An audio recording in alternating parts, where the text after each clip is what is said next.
New reporting that you're going to need to hear before you go out to eat this weekend. We've been telling you about restaurant surcharges, okay, spreading across D.C. for months. Now, we've discovered a new surcharge being added to your bill just for paying with a credit card.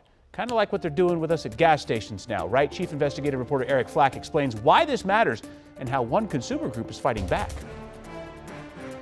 When we stopped by for a bite at Penn Quarter Sports Tavern in downtown D.C., we got hit with not one, but two surcharges on the bill.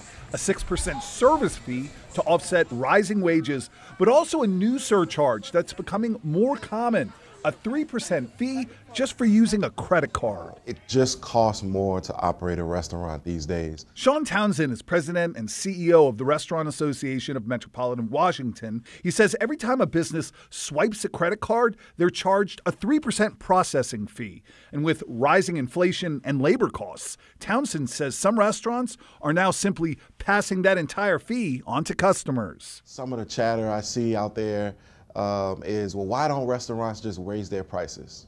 We've done that. But many customers are fed up with all the fees. And now a consumer protection nonprofit named Travelers United is trying to take a stand, suing one of D.C.'s oldest and most successful restaurant groups, Clyde's, for the fee it's been tacking onto the bill, labeled a 2023 surcharge. You can't charge a fee and say that you're charging the fee because it's 2023.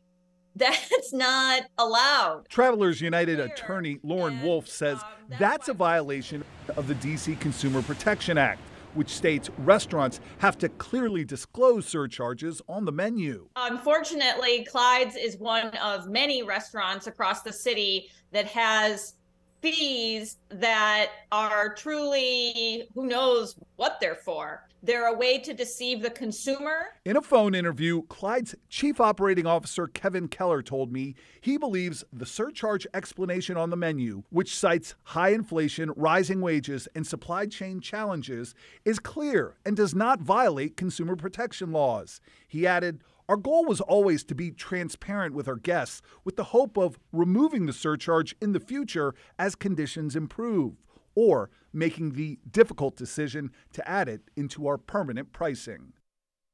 The D.C. Attorney General's office, which enforces consumer protection laws, said they aren't involved in that lawsuit against Clyde's. So long ago, they said they could not comment. Right. So, Eric, there are these consumer protection laws. Do they apply to these credit card fees the same way that they apply to other things? Yeah, they apply across the board. It all applies the same way. Surcharges, whether it's to offset Initiative 82 or the cost of inflation or credit card fees, has to be disclosed in a timely, prominent, and accurate fashion.